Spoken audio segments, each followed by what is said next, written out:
Dagon, Howard Phillips Lovecraft. I am writing this under an appreciable mental strain, since by tonight I shall be no more. Penniless, and at the end of my supply of the drug which alone makes life endurable, I can bear the torture no longer, and shall cast myself from this garret window into the squalid street below. Do not think from my slavery to morphine that I am a weakling or a degenerate. When you have read these hastily scrawled pages, you may guess, though never fully realize, why it is that I must have forgetfulness or death. It was in one of the most open and least frequented parts of the broad Pacific that the packet of which I was supercargo fell a victim to the German sea raider.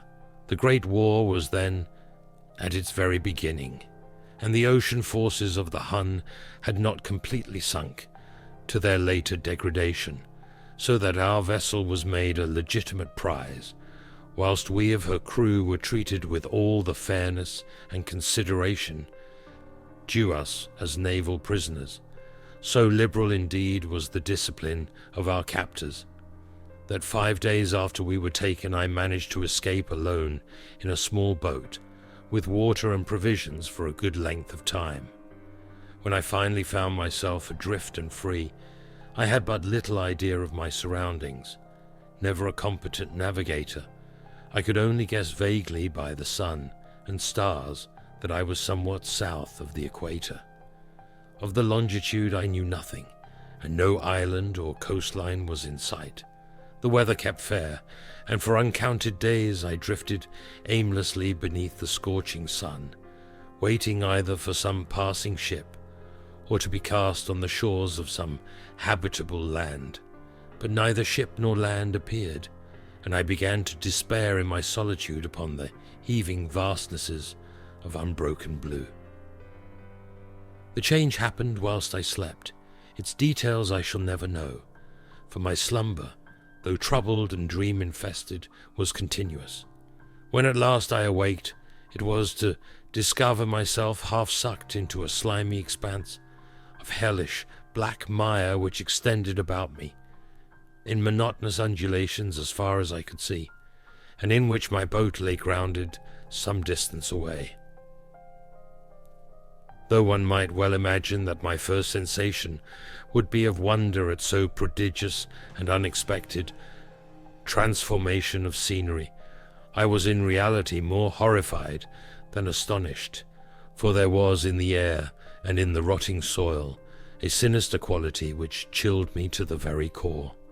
The region was putrid with the carcasses of decaying fish, and of other less describable things which I saw protruding from the nasty mud of the unending plain. Perhaps I should not hope to convey in mere words the unutterable hideousness that can dwell in absolute silence and barren immensity. There was nothing within hearing and nothing in sight save a vast reach of black slime. Yet the very completeness of the stillness and the homogeneity of the landscape oppressed me with a nauseating fear. The sun was blazing down from a sky which seemed to me almost black in its cloudless cruelty, as though reflecting the inky marsh beneath my feet. As I crawled into the stranded boat, I realized that only one theory could explain my position. Through some unprecedented volcanic upheaval, a portion of the ocean floor must have been thrown to the surface, exposing regions which for innumerable millions of years had lain hidden under unfathomable watery depths. So great was the extent of the new land which had risen beneath me, that I could not detect the faintest noise of the surging ocean, strain my ears as I might, nor were there any seafowl to prey upon the dead things. For several hours I sat thinking or brooding in the boat, which lay upon its side and afforded a slight shade as the sun moved across the heavens. As the day progressed, the ground lost some of its stickiness and seemed likely to dry sufficiently for travelling purposes in a short time. That night I slept but little, and the next day I made for myself a pack containing food and water, preparatory to an overland journey in search of the vanished sea and possible rescue. On the third morning I found the soil dry enough to walk upon with ease. The odor of the fish was maddening, but I was too much concerned with graver things to mind so slight an evil, and set out boldly for an unknown goal. All day I forged steadily westward, guided by a faraway hummock which rose higher than any other elevation on the rolling desert. That night I encamped, and on the following day still travelled toward the hummock, though that object seemed scarcely nearer than when I had first espied it. By the fourth evening I attained the base of the mound, which turned out to be much higher than it had appeared from a distance, an intervening valley setting it out in sharper relief from the general surface. Too weary to ascend, I slept in the shadow of the hill. I know not why my dreams were so wild that night, but ere the waning and fantastically gibbous moon had risen far above the eastern plain, I was awake in a cold perspiration, determined to sleep no more. Such visions as I had experienced were too much for me to endure again, and in the glow of the moon I saw how unwise I had been to travel by day. Without the glare of the parching sun, my journey would have cost me less energy. Indeed, I now felt quite able to perform the ascent which had deterred me at sunset. Picking up my pack, I started for the crest of the eminence. I have said that the unbroken monotony of the rolling plain was a source of vague horror to me, but I think my horror was greater when I gained the summit of the mound and looked down the other side into an immeasurable pit or canyon, whose black recesses the moon had not yet soared high enough to illumine. I felt myself on the edge of the world, peering over the rim into a fathomless chaos of eternal night. Through my terror ran curious reminiscences of Paradise Lost, and of Satan's hideous climb through the unfashioned realms of darkness. As the moon climbed higher in the sky, I began to see that the slopes of the valley were not quite so perpendicular as I had imagined. Ledges and outcroppings of rock afforded fairly easy footholds for a descent, whilst after a drop of a few hundred feet, the declivity became very gradual, urged on by an impulse which I cannot definitely analyze.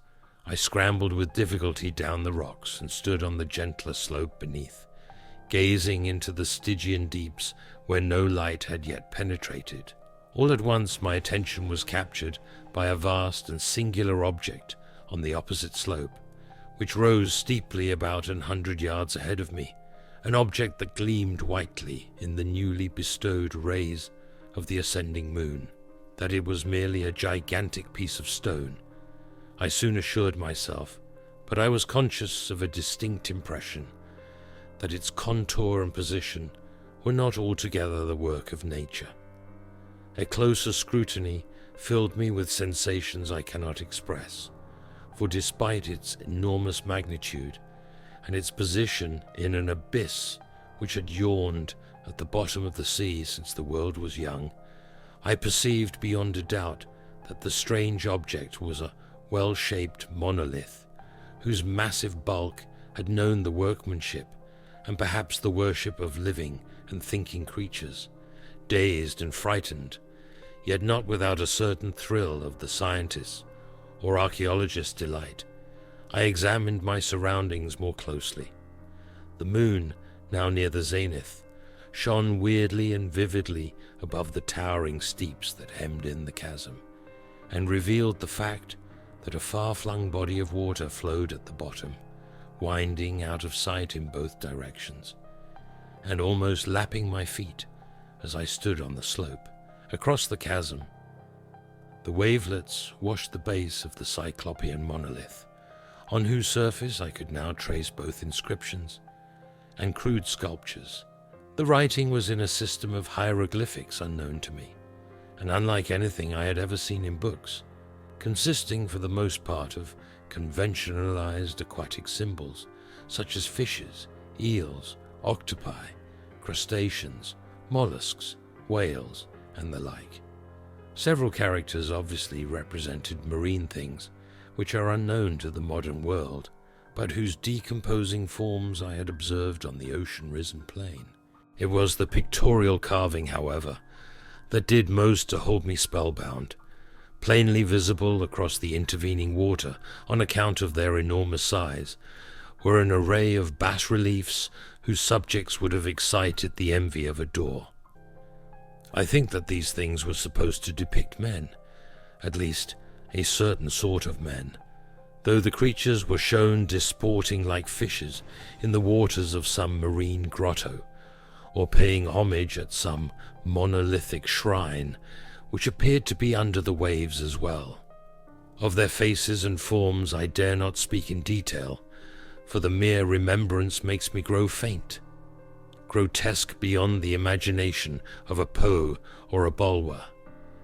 They were damnably human in general outline, despite webbed hands and feet, shockingly wide and flabby lips, glassy bulging eyes, and other features less pleasant to recall. Curiously enough, they seemed to have been chiseled badly out of proportion with their scenic background, for one of the creatures was shown in the act of killing a whale, represented as but little larger than himself. I remarked, as I say, their grotesqueness and strange size, but in a moment decided that they were merely the imaginary gods of some primitive fishing or seafaring tribe, some tribe whose last descendant had perished eras before the first ancestor of the Piltdown or Neanderthal man was born. Awestruck at this unexpected glimpse into a past beyond the conception of the most daring anthropologist, I stood musing whilst the moon cast queer reflections on the silent channel before me. Then suddenly I saw it. With only a slight churning to mark its rise to the surface, the thing slid into view above the dark waters. Vast, Polyphemus-like, and loathsome, it darted like a stupendous monster of nightmares to the monolith, about which it flung its gigantic scaly arms, the while it bowed its hideous head and gave vent to certain measured sounds. I think I went mad then, of my frantic ascent of the slope and cliff, and of my delirious journey back to the stranded boat. I remember little. I believe I sang a great deal, and laughed oddly when I was unable to sing. I have indistinct recollections of a great storm, some time after I reached the boat. At any rate, I know that I heard peals of thunder, and other tones which nature utters only in her wildest moods. When I came out of the shadows, I was in a San Francisco hospital, brought thither by the captain of the American ship, which had picked up my boat in mid-ocean. In my delirium I had said much, but found that my words had been given scant attention. Of any land upheaval in the Pacific, my rescuers knew nothing, nor did I deem it necessary to insist upon a thing which I knew they could not believe. Once I sought out a celebrated ethnologist and amused him with peculiar questions regarding the ancient Philistine legend of Dagon, the fish god, but soon perceiving that he was hopelessly conventional, I did not press my inquiries. It is at night, especially when the moon is gibbous and waning, that I see the thing. I tried morphine, but the drug has given only transient surcease, and has drawn me into its clutches as a hopeless slave. So now I am to end it all, having written a full account for the information, or the contemptuous amusement of my fellow men. Often I ask myself if it could not all have been a pure phantasm, a mere freak of fever as I lay sun-stricken and raving in the open boat after my escape from the German man-of-war. This I ask myself, but ever does there come before me a hideously vivid vision in reply. I cannot think of the deep sea without shuddering at the nameless things that may at this very moment be crawling and floundering on its slimy bed, worshipping their ancient stone idols and carving their own detestable likenesses on submarine obelisks of water-soaked granite. I dream of a day when they may rise above the billows, to drag down in their reeking talons the remnants of puny, war-exhausted mankind, of a day when the land shall sink and the dark ocean floor shall ascend amidst universal pandemonium. The end is near. I hear a noise at the door, as of some immense slippery body lumbering against it. It shall not find me. God, that hand! The window! The window!